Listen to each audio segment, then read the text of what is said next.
Bom, pessoal, então, telinha inicial com os assuntos que serão discutidos aqui no vídeo de hoje, os temas do dia. 4 temas no total, 2 deles em vermelho, porque são os temas em destaque. Os temas em destaque são os assuntos que aparecem no título e na capinha do vídeo. E aqui embaixo um recado que é sempre importante. A minutagem permite que você selecione na linha do tempo o tema que quer assistir, de forma que vocês podem assistir ao vídeo inteiro ou apenas aqueles assuntos que forem do interesse de vocês. E sem mais delongas, a gente parte para o primeiro tema, que é o seguinte: lá na parte superior da tela, dentro daquela caixinha preta, eu coloco o seguinte título: 2 passos perigosos dados pela OTAN em relação à Rússia. Aí eu estava dando uma olhada nos assuntos que eu trouxe aqui nesse primeiro momento e eu percebi que é muito mais do que 2 passos perigosos. Vocês vão perceber que tem mais passos perigosos sendo dado aí, para além desses 2 primeiros que eu vou discutir com vocês, que diz respeito à questão da Polônia. Também tem outro passo perigoso que diz respeito à questão da Geórgia, tem mais discussão aí sobre isso. Também vou falar sobre a questão do Báltico nesse primeiro momento, também é um passo perigoso. E, por fim ainda, nessa primeira temática dos passos perigosos, eu vou falar a respeito da renovação aí, da substituição de mísseis intercontinentais que podem transportar ogivas nucleares, que os Estados Unidos vão fazer, ou seja, é mais do que 2 passos perigosos, tá? Então vai ter mais passo perigoso aí. Mas vamos começar falando do caso da Polônia, né, que é a questão que envolve o uso de sistemas de defesa na Polônia para proteger a Ucrânia, algo que a OTAN vinha evitando.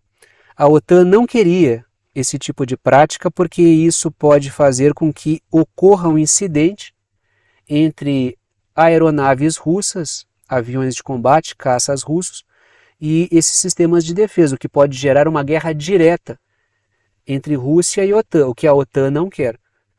Dentro do possível, a OTAN tenta fazer com que a Ucrânia se desgaste, a Ucrânia continue fazendo uma guerra por procuração, sem o envolvimento ou o risco de envolvimento direto da OTAN na guerra. Sempre que a OTAN chega muito próximo de entrar diretamente na guerra, ela recua.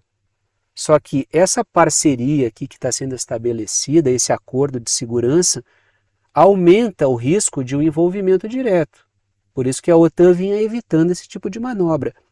Não é porque trata-se de um acordo bilateral que eu acho que o risco é menor. Vamos falar um pouco sobre isso. Está aí pintado no mapa a Rússia de verde, a Ucrânia de laranja. A Ucrânia não tem mais esse tamanho, tá? Só para esclarecer sempre isso, e pintada de amarelo ali a Polônia. Trago 2 pontos, começo pelas letras vermelhas. O pacto é bilateral, ou seja, é um pacto, um acordo entre Polônia e Ucrânia. Só que a Polônia é membro da OTAN. Aí, se a Rússia retalhar contra a Polônia por qualquer manobra que a Polônia fizer, isso arrasta toda a OTAN, todo o bloco para a guerra. Como é que a OTAN vai interpretar isso?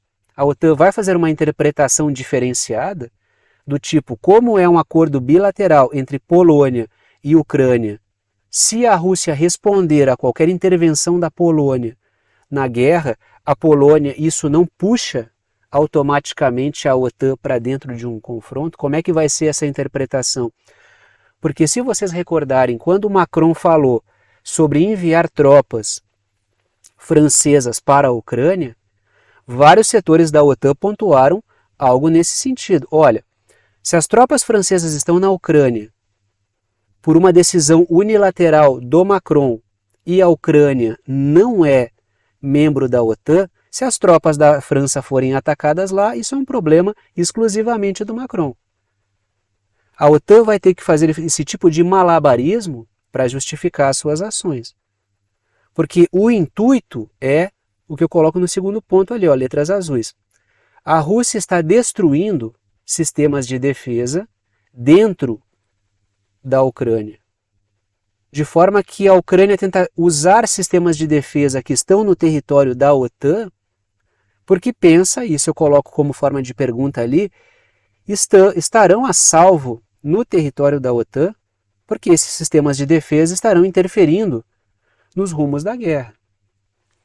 Se um desses sistemas de defesa acaba interferindo aí, que é o risco, a OTAN pontuou várias vezes esse perigo como forma de justificar negativas diante desse pedido da Ucrânia, de que a OTAN proporcionasse uma blindagem ali para ataques russos contra o território ucraniano.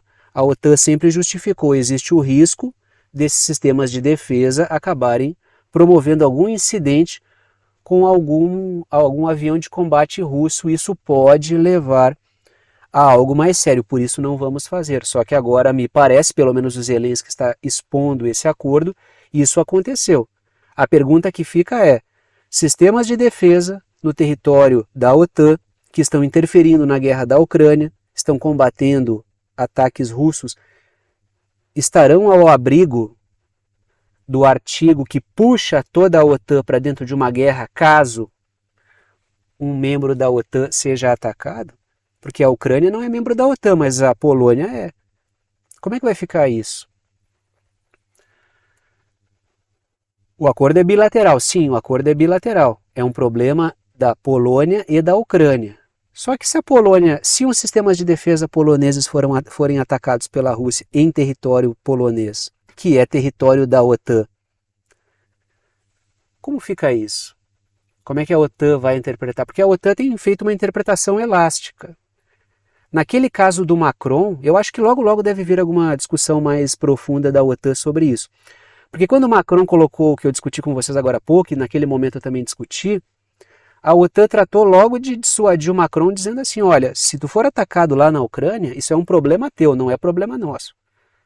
Não demorou muito, o Macron foi baixando a bola. Até porque o interesse do Macron era outro. A gente discutiu lá aquela questão de apresentar um tom hostil para parecer um aliado que vai estar ali para o que der e vier, e isso abre mercados também, até porque naquele momento os Estados Unidos demoravam para aprovar um novo pacote de apoio à Ucrânia, o Reino Unido estava muito parado nas suas intervenções de apoio à Ucrânia, e a França aproveitou o vácuo, apresentando-se como um aliado com um discurso hostil contra a Rússia. E obteve sucesso, foi elogiado pela Ucrânia, os países bálticos também elogiaram a França. Aí um pouco depois os Estados Unidos decidiram se movimentar. O Congresso aprovou um novo pacote de apoio, o Reino Unido quase que na mesma semana, acho que foi na mesma semana, aprovou um pacote de apoio e a coisa saiu daquela situação. Por quê? Porque a França vinha abocanhando esse vácuo de liderança, o que também representa a venda da sua indústria de armas. Lógico, tratam-se de negócios. Agora, a forma de dissuadir o Macron foi dizer, olha, se der problema lá, tu vai segurar, porque a gente não vai. Tá aí o Zelensky, presidente ucraniano, e o primeiro-ministro da Polônia, que é o Donald Tusk. Tá? Continuamos aí, letras azuis. Se sistemas poloneses abaterem caças russos, isso pode levar a uma guerra da OTAN. Uma guerra OTAN-Rússia direta e não mais de maneira indireta ou semidireta, chamem como vocês quiserem, exatamente como está acontecendo agora. Claro, a OTAN está quase toda dentro dessa guerra. O seu esforço logístico está completo, inclusive está revelando vários problemas.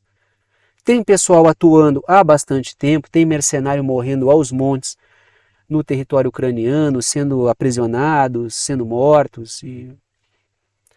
De forma que o que falta é oficializar uma participação direta, que já está acontecendo de maneira extraoficial há bastante tempo. A OTAN já está enviando vários, entre aspas, instrutores, que na verdade são uma tentativa de reduzir o problema de recrutamento da Ucrânia. Como a Ucrânia tem problemas de recrutamento, a OTAN envia pessoal supostamente para serem instrutores, mas o pessoal vai lá para atuar diretamente, já que a Ucrânia tem problemas de recrutamento. A partir do momento em que um caça russo for abatido, houver um incidente, isso pode levar a um enfrentamento direto oficial.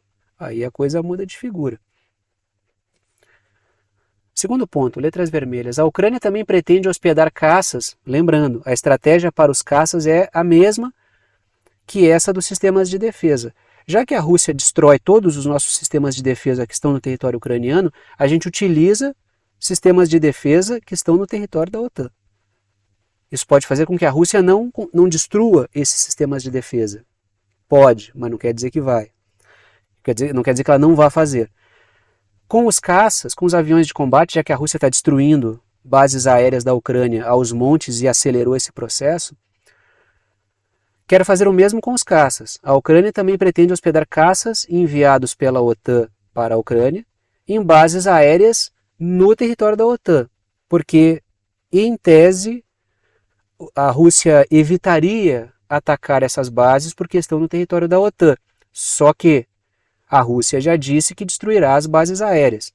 Se esses caças forem utilizados para atacar tropas russas ou para, pior ainda, atacar o território russo em profundidade, a Rússia vai atacar bases aéreas aonde elas estiverem, para onde esses caças retornarem.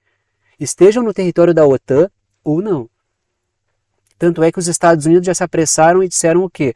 Olha, os aviões que nós enviarmos devem ficar na Ucrânia e não no território da OTAN. É que assim, a OTAN ela vai indo até onde ela pode. Por exemplo, a gente viu o episódio dos Estados Unidos aí começando a instalar mísseis de médio alcance, mas que aí podem disparar mísseis de longo alcance, inclusive os mesmos sistemas que disparam os mísseis de médio alcance podem também disparar mísseis de maior alcance. Colocaram nas Filipinas, acharam que ia ficar tudo bem, que não ia dar nada. A China fez uma fala dura, a Rússia fez uma fala dura e disse que voltaria não só a produzir esses armamentos de médio alcance, como a colocar em outros países também, rivais da OTAN. Os Estados Unidos trataram de retirar os mísseis, não sei como isso vai acontecer ou quando isso vai acontecer, das Filipinas, tanto é que as Filipinas já disseram que os mísseis serão retirados de lá. É porque também as Filipinas são bucha de canhão, mas também não querem virar uma Ucrânia tão rápido assim. Até porque todo mundo está vendo o que está acontecendo com a Ucrânia a partir do momento em que ela topou fazer essa guerra aí com uma procuração que foi entregue pela OTAN. Continuamos na discussão. Esse aqui é o outro ponto, o outro passo perigoso. Isso pode levar a questões complicadas, tá? Matéria da Reuters. Serviço de espionagem russo acusa os Estados Unidos de planejarem mudança de regime na Geórgia. O que não é nenhuma surpresa. Quem acompanha o canal, já falamos várias vezes sobre essa questão da Geórgia. Quem acompanha atentamente o que está acontecendo também já deve ter cruzado com essa informação, se não acompanha o canal ainda, ou se acompanha por outras mídias, por outros canais ou por outras fontes, deve saber que o que está acontecendo na Geórgia é algo que faz com que essa notícia não vire nenhuma surpresa.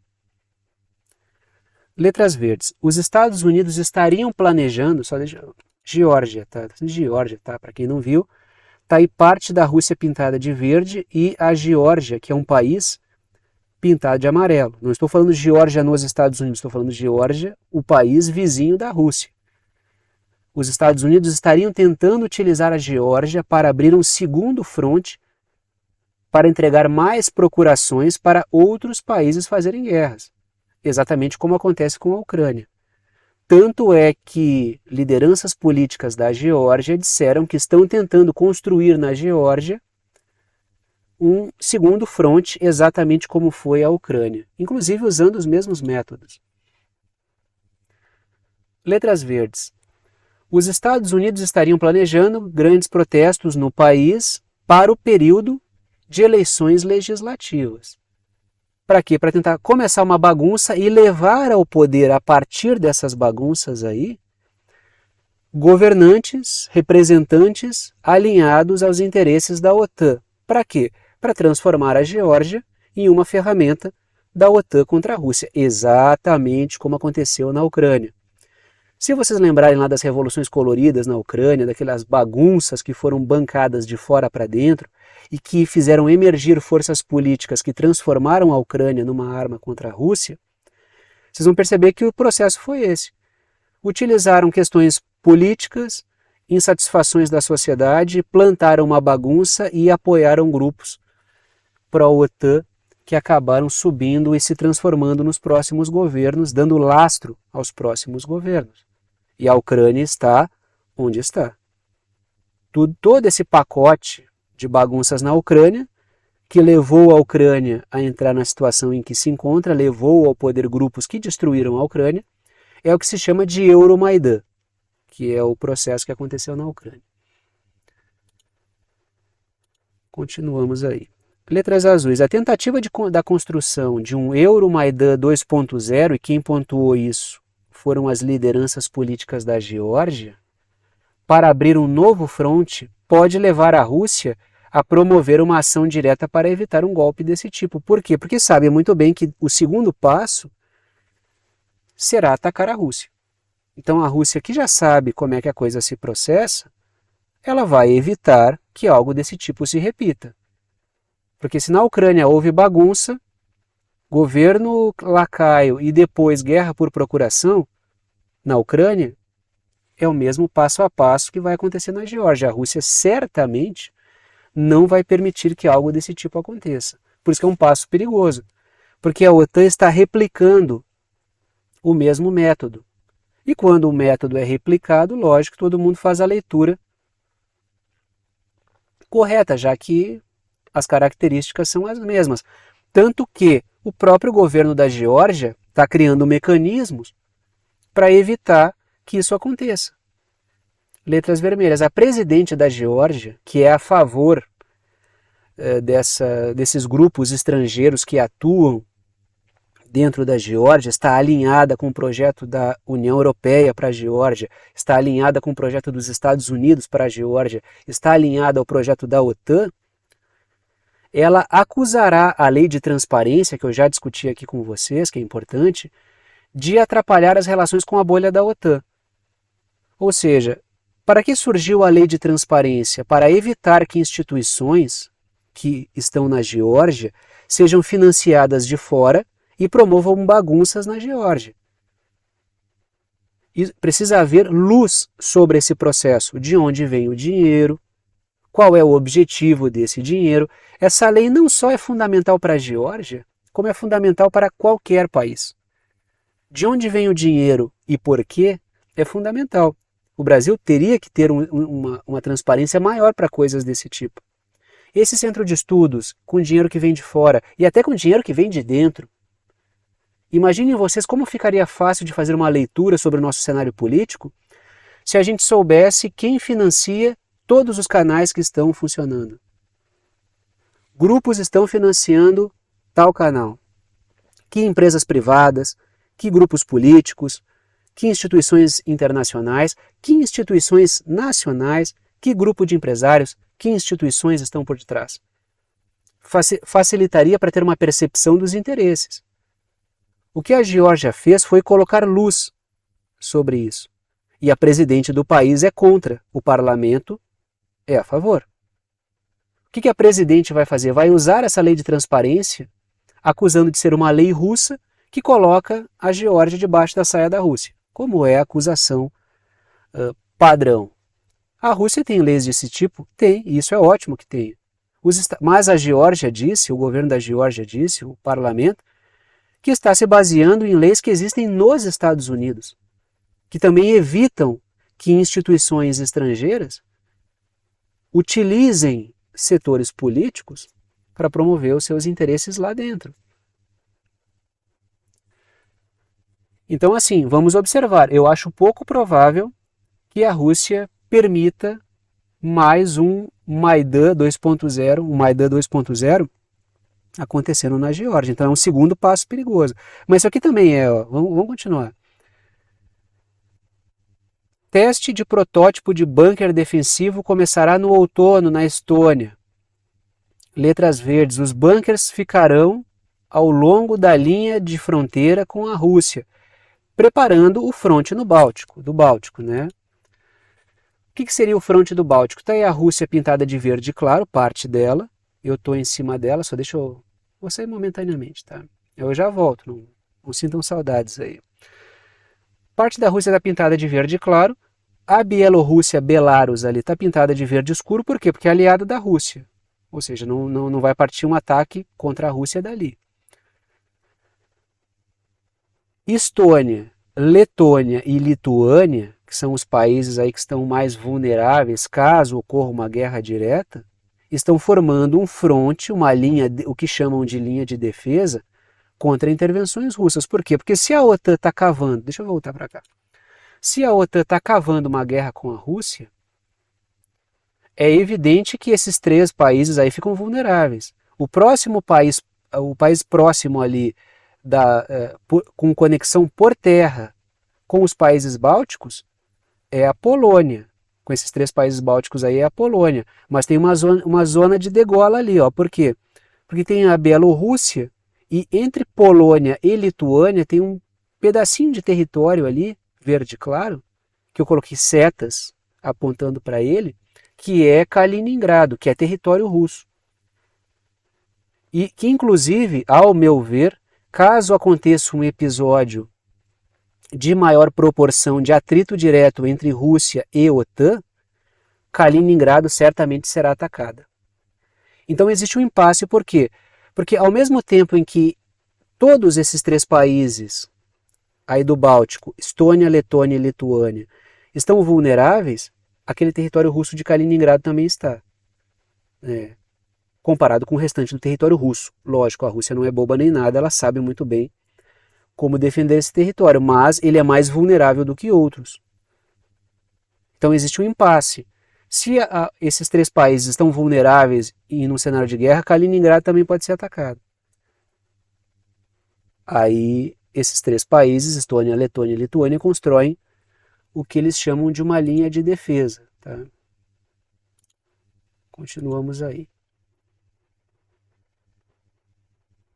Frontes possíveis, tá? Só para a gente...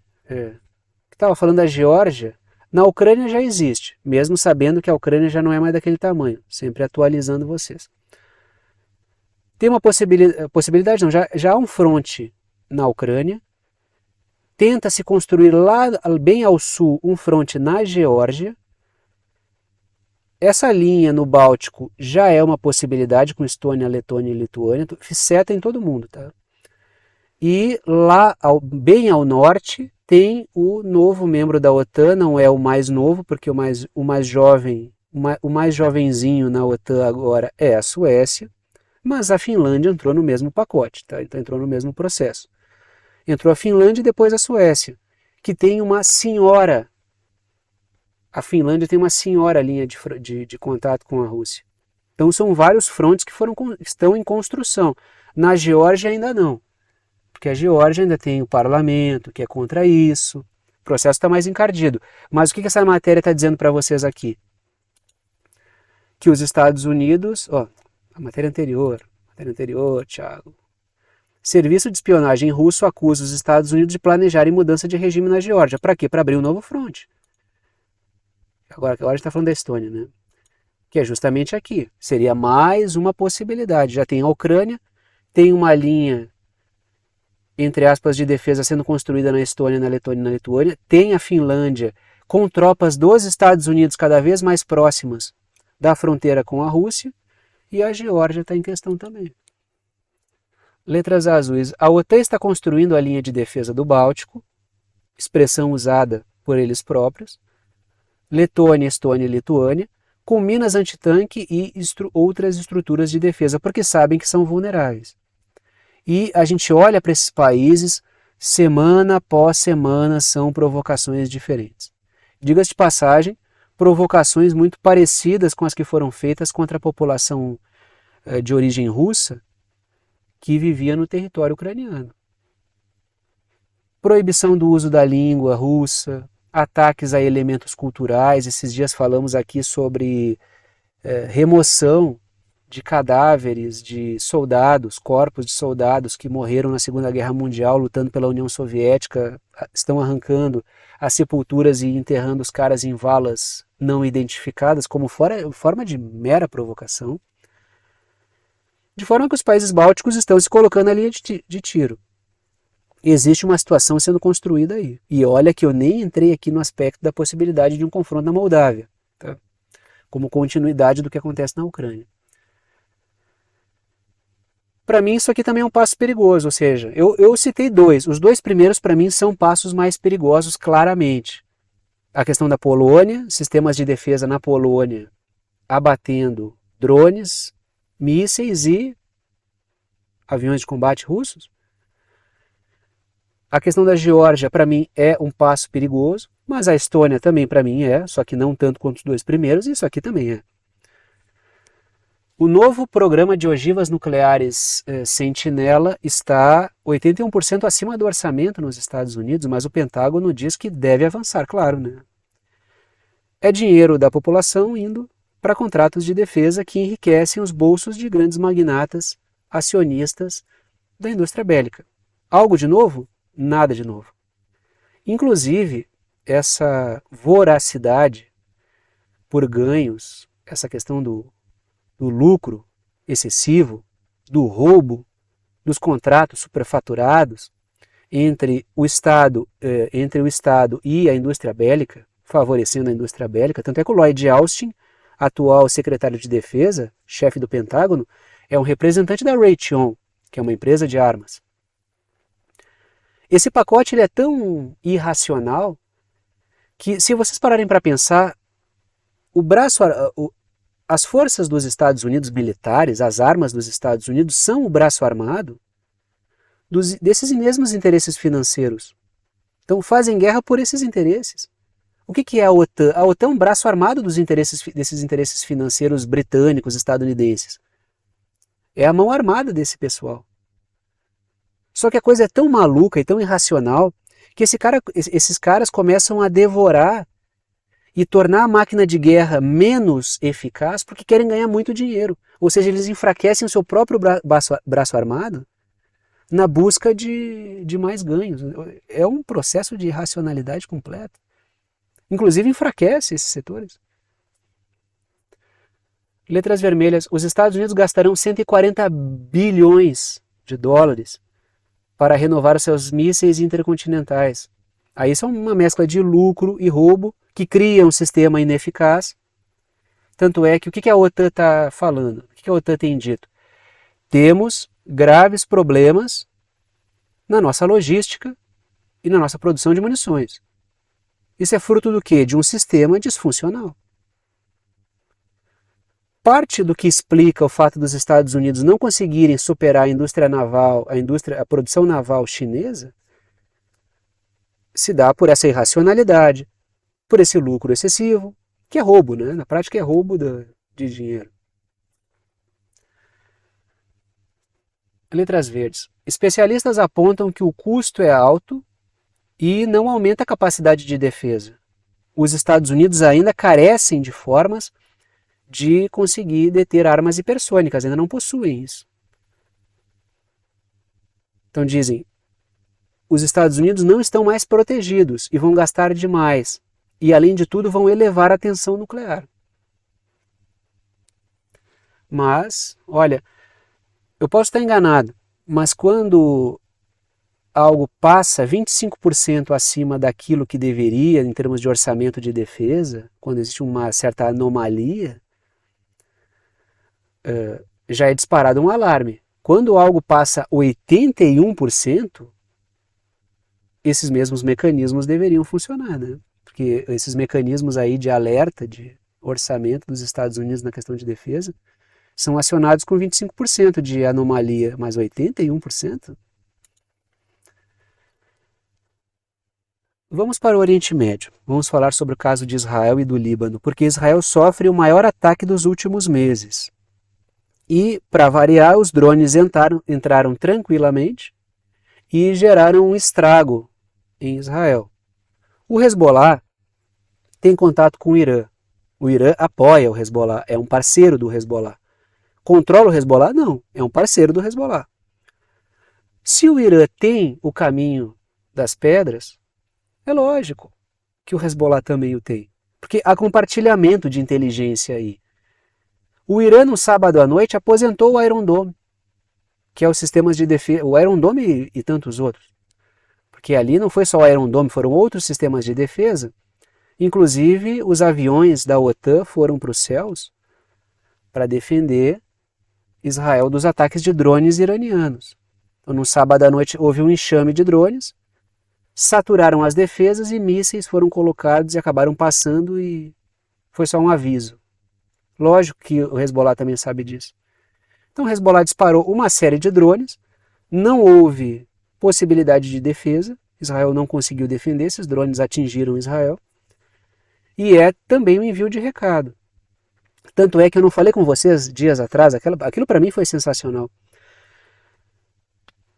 O Hezbollah mandou drones que passearam lá por Israel, por várias regiões de Israel, fizeram, eu até falei para vocês, tem aquele programa na TV Brasil, que é o Brasil visto de cima, né? Que os caras ficam lá, não é com drones, acho que é com helicóptero aquele lá, né?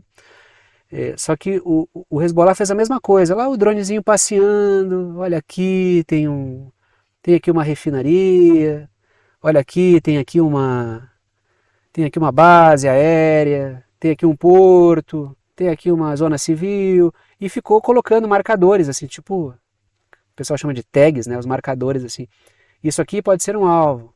Fez um vídeo de 10 minutos, 10 ou 20 minutos, que eu até trouxe aqui para vocês essa discussão, demonstrando que a gente passeou por Israel. E a gente sabe tudo que pode ser atacado.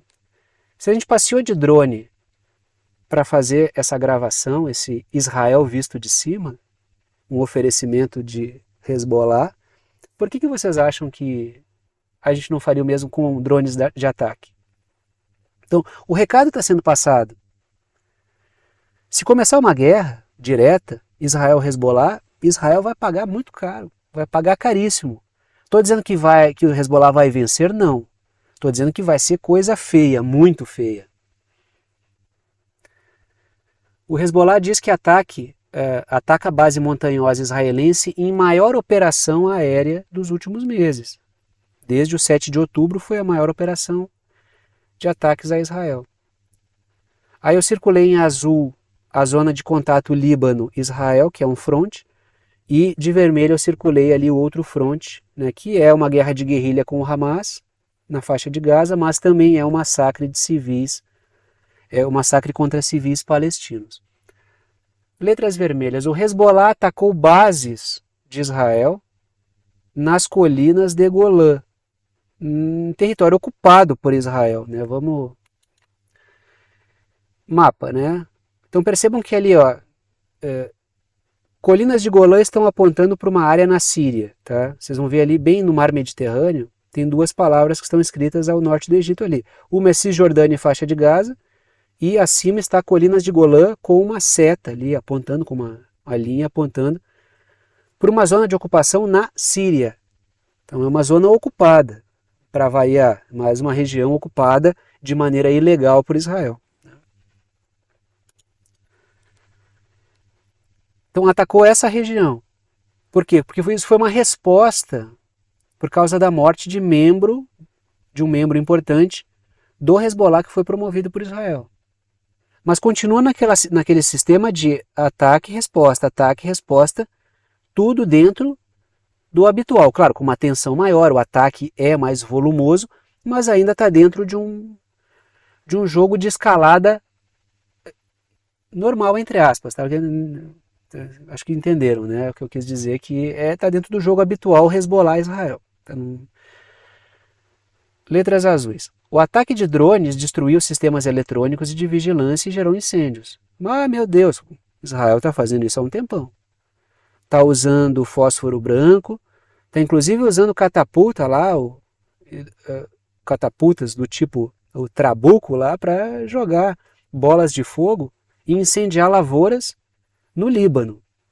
Tá? Então, antes que, viu incendiar Israel. Resposta, meu amigo, isso é resposta na mesma moeda. Letras azuis, a atual troca de ataques ainda se mantém dentro do habitual de ataque e resposta. É normal? Não, mas de perto nada é normal. Só estou dizendo que está dentro do jogo habitual de ataque e resposta. Não há uma escalada maior, um salto que explique, por exemplo, uma escalada maior para operações terrestres. Não é por isso que vai ter início de operações terrestres, até porque, pelo que eu vejo e por aquilo que Israel está dizendo, Israel já está tramando essas operações terrestres. Não é por causa desse ataque em específico com drones que vai começar, porque isso está dentro do jogo habitual. Letras vermelhas. Israel precisa de uma trégua em Gaza antes de poder abrir um novo fronte no Líbano. Não vai suportar os dois ao mesmo tempo. E até se fechar o fronte na faixa de Gaza, que é um fronte de massacre / guerra de guerrilha com Hamas, os Estados Unidos terão de dar suporte contra o Hezbollah. Eu acho que é uma guerra muito difícil para Israel.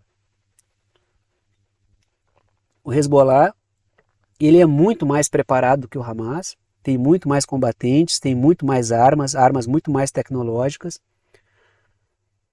Não está isolado, né? Não foi, porque a faixa de Gaza está isolada ali, pelo menos superficialmente olhando. Agora, onde esses túneis do Hamas vão dar, a gente não sabe exatamente. Agora, olhando superficialmente, a faixa de Gaza está isolada.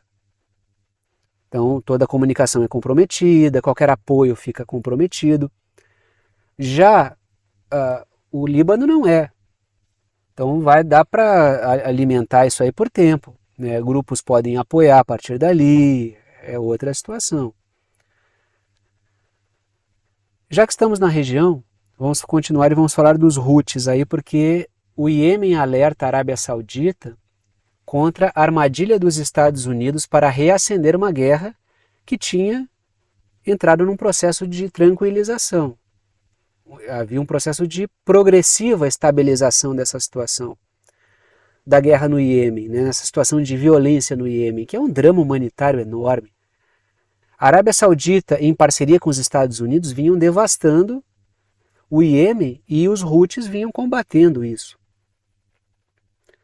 Aí a China conseguiu botar para conversar o Irã e a Arábia Saudita. O Irã é um grande parceiro dos Houthis, grupo que governa boa parte do Iêmen. E a Arábia Saudita que era o outro lado da guerra. A conversa desses dois produziu um saldo positivo. A China entrou como fiadora de muita coisa importante, desatou muito nó ali. E houve uma estabilização da situação. Ou seja, a China, mais uma vez, apareceu como um adulto na sala, intermediando uma discussão com a ajuda de Omã, que é um país ali vizinho ao Iêmen, e conseguiu tranquilizar um drama humanitário, pelo menos. Claro, o Iêmen ainda continua precisando de ajuda humanitária, mas o conflito em si, pelo menos, havia acalmado. Mas a matéria continua. Matéria do The Cradle. O governo do Iêmen alertou que Washington está tomando medidas para reiniciar a guerra de 9 anos, que tem durado vários anos aí, em um último esforço para conter as operações pró-Palestina dos Houthis do Iêmen. Então começa a guerra porque isso vai distrair os Houthis e aí eles param de atacar navios ligados a Israel que passam pela região. Letras verdes. Os Estados Unidos estariam pressionando os sauditas a atacarem os Houthis no Iêmen para apoiar Israel, oferecendo vantagens, claro, né? Aquela seta azul está no Mar Vermelho, que é onde navios não devem passar ligados a Israel, porque senão são atacados pelos Houthis. Isso está promovendo uma dor de cabeça para Israel e até para o Egito, porque é ali que está o canal de Suez, né? No final ali do Mar Vermelho, e faz a conexão com o Mar Mediterrâneo. Está o Iêmen pintado de laranja, a Arábia Saudita pintada de verde e Israel pintado de amarelo. Tá? E eu vou sair momentaneamente. Quem intermediou essa conversa entre a Arábia Saudita e Irã, que aparece ali exatamente onde eu estava, né, onde está meu quadradinho do vídeo, foi a China e Omã, que é ali vizinha do Iêmen e da Arábia Saudita. Tá? Só para espacializar todo mundo que eu estou citando aí. Os Estados Unidos têm oferecido vantagens para os sauditas fecharem uma parceria com Israel. Eles querem a todo pano que a Arábia Saudita feche os acordos de Abraão com Israel, seja um parceiro de Israel na região. Só que isso é muito impopular agora. A Arábia Saudita dificilmente vai fechar qualquer acordo enquanto Israel estiver trucidando palestinos. Na escala em que está, porque né, matar palestinos Israel faz sempre. Continua ali dentro dos parênteses. Tá? Lembrando que a China intermediou o diálogo entre Irã e Arábia. Agora, os Estados Unidos tentam intermediar um acordo entre Israel e Arábia Saudita, justamente para formar uma frente contra o Irã, mas está muito difícil. Não é nada popular na região fazer acordo com Israel. E aí o que os Houthis estão denunciando? Estão tentando comprar a Arábia Saudita para que ela recomece o conflito no Iêmen, para que os Houthis tenham que sair, tenham que voltar as suas atenções para o confronto interno, ao invés de atacar embarcações ligadas a Israel. Isso vai ter o suporte dos Estados Unidos e do Reino Unido, que tem bombardeado o Iêmen. Tá? Já que estamos em Israel, não posso deixar de trazer os absurdos, né? Sempre tem que ter. A matéria diz o seguinte: estou entediado, então eu atiro. A aprovação do exército israelense é a violência gratuita para todos em Gaza, ou seja, combatentes, pessoas que atuaram na faixa de Gaza, fizeram relatos, os relatos aparecem nessa matéria aqui desse portal, e traz mais absurdos, né? Que é o fato dos caras dispararem à vontade, se olham uma família, e inclusive tem alguns que relatam que é mulher, é criança, se a gente interpreta que pode ser alguém trabalhando para o Hamas, a gente atira sem nenhuma informação verificada. Se aparece alguém na janela e a gente pensa que pode ser um atirador, a gente dispara. Então, eles disparam de qualquer jeito, né? Até porque assim, isso não é um ponto fora da curva. Em Israel, um dos projetos é exterminar palestino mesmo. Tá? Isso não é novidade. Se vocês voltarem décadas anteriores, isso já existia. Letras vermelhas. O exército é autorizado a atirar à vontade e a incendiar casas de palestinos em Gaza. Então é aquele projeto de terror. Israel manda palestinos para alguns locais, porque estabelece aqueles locais como zonas seguras, depois atacam os mesmos lugares que estabeleceram como zonas seguras. Então não existe nenhum lugar que seja seguro para os palestinos, nem para agentes humanitários, então não existe pontos seguros na faixa de Gaza. Letras verdes. Israel estabelece zonas de ataque para rotular todo morto em ataque como membro do Hamas. Então se está passando uma família por uma zona que Israel desenhou como área de ataque, todo mundo que morre naquele ataque é tido como combatente do Hamas. Por isso que Israel fica dizendo que está matando tanto combatente do Hamas. Na verdade, Israel está matando pessoas e colocando-as como combatentes do Hamas. Vamos para o continente africano e vamos falar um pouco sobre rebeldes. Grupos rebeldes atuando em zonas de mineração, a ponto de estar preocupando os Estados Unidos, porque a coisa, né, são recursos. Quando existem recursos sendo roubados e o ladrão não são os Estados Unidos, ou não diretamente, eles reclamam. Então eles têm um apreço por recursos roubados que não são roubados por eles. Nesse caso aqui tem rebeldes atuando em zonas de mineração. A República Democrática do Congo é bem servida de recursos, inclusive, salvo engano, na República Democrática do Congo existem boas reservas de lítio, né? Então, não só isso, mas dentre outras riquezas minerais, e os Estados Unidos estão de olho, de forma que eles têm que roubar, os outros não podem. Ou vocês acham que toda a preocupação com desmatamento e garimpo ilegal na Amazônia é porque, claro, parte dessa mineração ilegal vai parar com eles. Agora, uma parte não vai, daí o problema. E aí o bedelho na Amazônia, porque temos que proteger a floresta. O que interessa aos Estados Unidos pode ser a floresta? Pode. Pode sim, claro que pode. Agora, o que está debaixo da floresta importa muito mais. Sempre importou muito mais. Né? Tanto é que o Departamento de Estado fez a seguinte publicação: declaração de preocupação relacionada com certas cadeias de abastecimento de minerais de Ruanda e do leste da República Democrática do Congo que contribuem para o conflito em curso. Ou seja, tem uma atuação ali em zonas que têm recursos que custam dinheiro, até por isso existe essa movimentação. Em alguns lugares, esses grupos rebeldes atuam para bagunçar, para impedir a exploração de adversários dos Estados Unidos. Ou seja, chineses vão tentar explorar um certo recurso. Os Estados Unidos, se não conseguem atrapalhar o processo ou ter controle sobre as zonas de mineração, eles estimulam a bagunça lá. Agora, quando a coisa atrapalha até eles, aí eles começam a emitir declarações de preocupação. E esses grupos que estão atuando em parte da República Democrática do Congo, eles estão recebendo apoio de Ruanda, pintada de amarelo no mapa, e de Uganda, que está pintada de rosa aí no mapa. Letras vermelhas. Recentemente, 2 estadunidenses, ou eram 3? Acho que eram 3 até, ou 2, eu não me recordo exatamente. Até falei sobre isso aqui. É tanto golpe que eles participam que o cara até perde a conta. Recentemente, 2 estadunidenses, 2 Yankees, foram presos com um grupo que tentou dar um golpe na República Democrática do Congo. Alguém duvida que tem interesse econômico nesse golpe aí? Letras azuis. Uganda e Ruanda apoiam o grupo M23, que é um grupo rebelde que atua em partes, né, ali, mas em partes de outros países, mas também na República Democrática do Congo.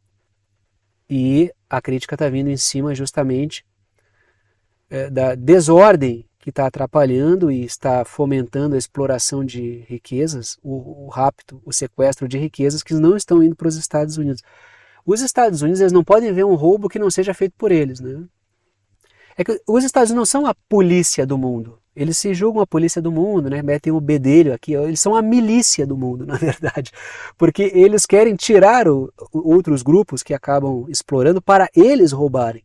Tá? Por isso a preocupação. Olhem só o desmatamento ilegal na Amazônia, o garimpo ilegal, e tudo isso roubado que não vem direto para mim. Né? Letras azuis. No oeste e no centro do país, os Estados Unidos visam impedir parcerias entre a República Democrática do Congo e a China, e por causa dessa parceria da questão dos minérios.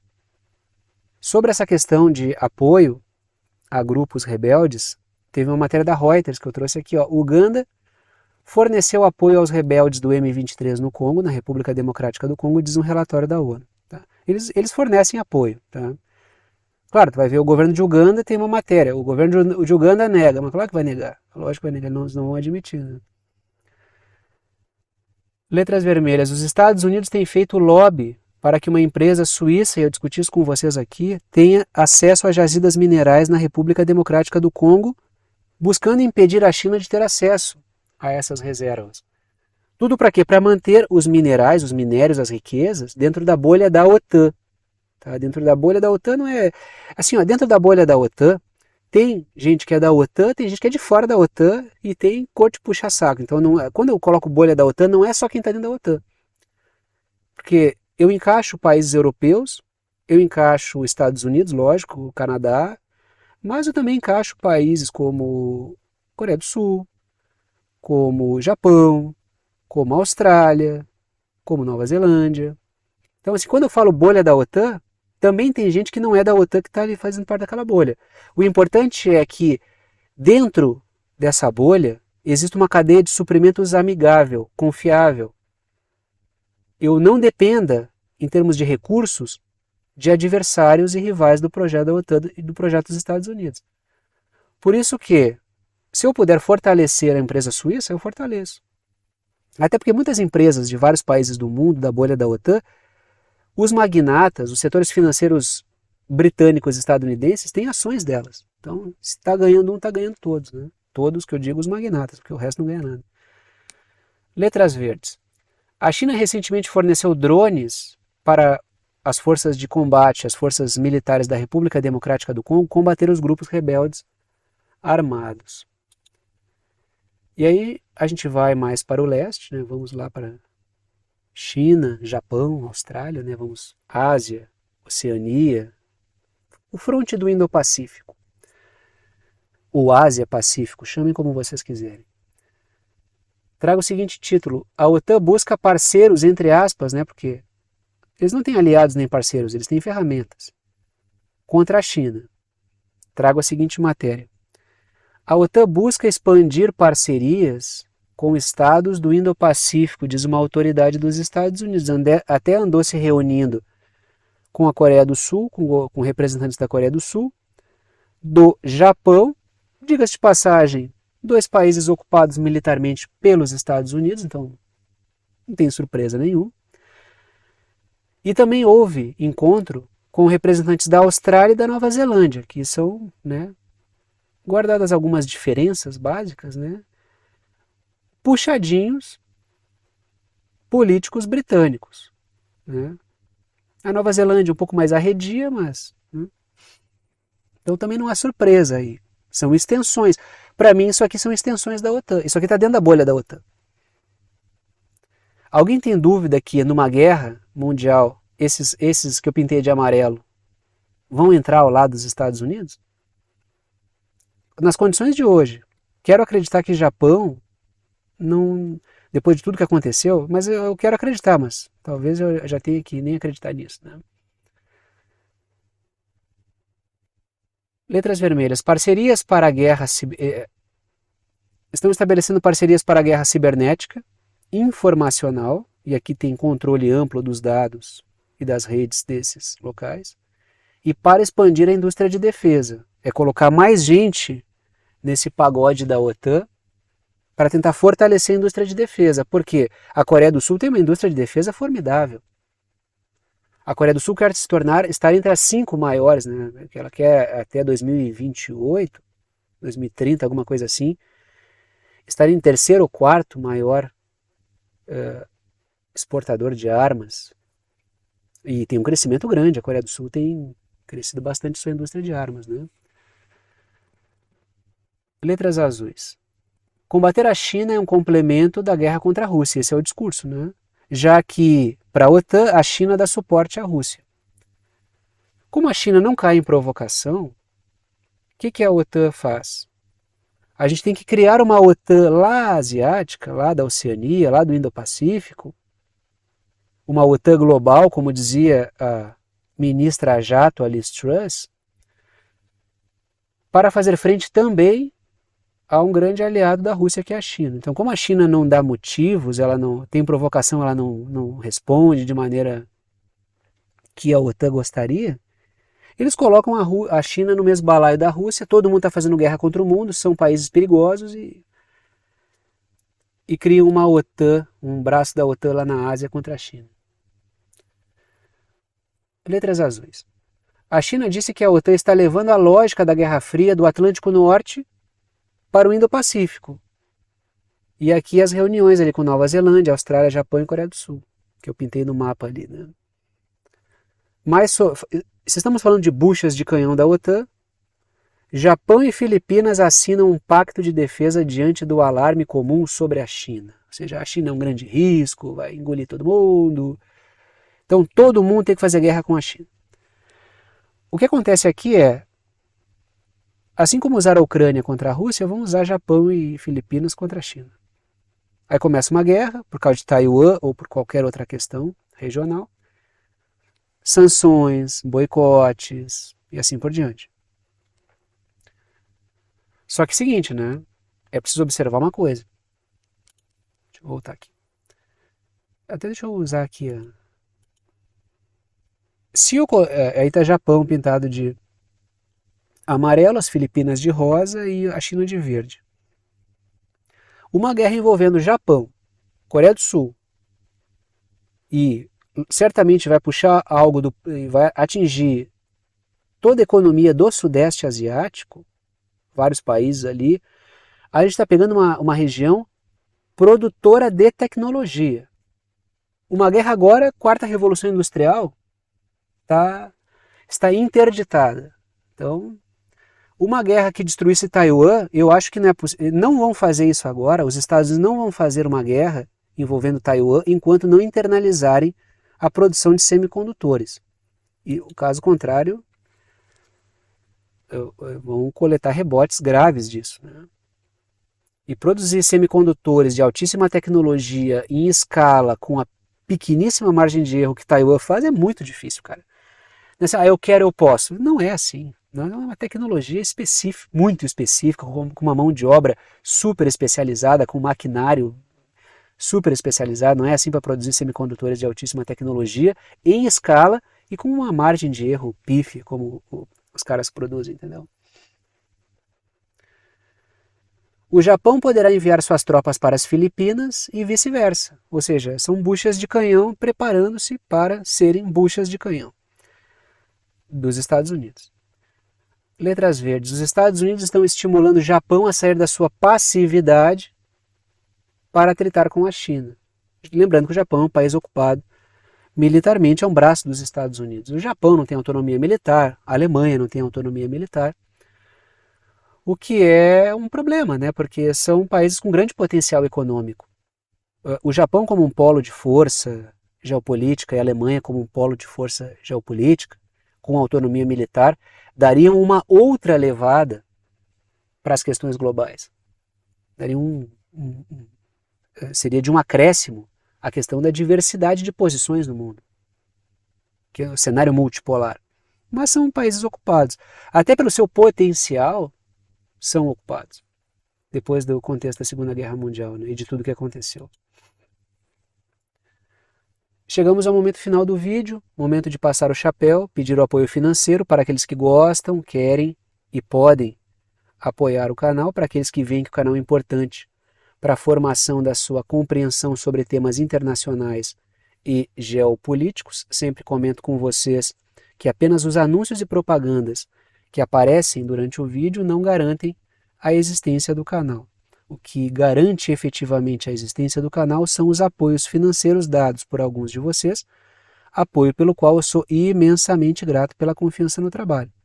Se eu tivesse que depender apenas da receita das propagandas que aparecem durante o vídeo, ficaria complicado manter esse trabalho com o nível de dedicação que ele exige. 3 formas de apoio, todas as três aí, as 3 não estão em ordem de importância, todas as 3 são bem-vindas. Coloco 3 para que vocês optem por uma delas, por aquela que for mais prática para vocês. Seja lá que maneira vocês escolherem aí de apoiar o canal, vocês apoiam com o valor que vocês quiserem, uma ajuda solidária, ajuda quem pode, ajuda quem quer e ajuda com quanto quiser. E o conteúdo fica aberto para todo mundo, né? Porque o que mantém o canal é a ajuda solidária. Primeira forma de apoio, por boleto bancário ou cartão de crédito pela plataforma Apoia-se. Está aí o endereço, o link, o site do Apoia-se, que é uma plataforma de apoio virtual. Segunda forma de apoio é pelo Pix, está aí a chave Pix, que é uma chave de e-mail. Tem gente que usa o número do celular, número do CPF, número do CNPJ como chave Pix, eu uso o e-mail. Se vocês digitarem, escreverem lá na chave Pix, pixverdadeconcreta@gmail.com, vai aparecer o meu nome, que é Thiago, e vocês podem fazer a doação no valor que vocês quiserem.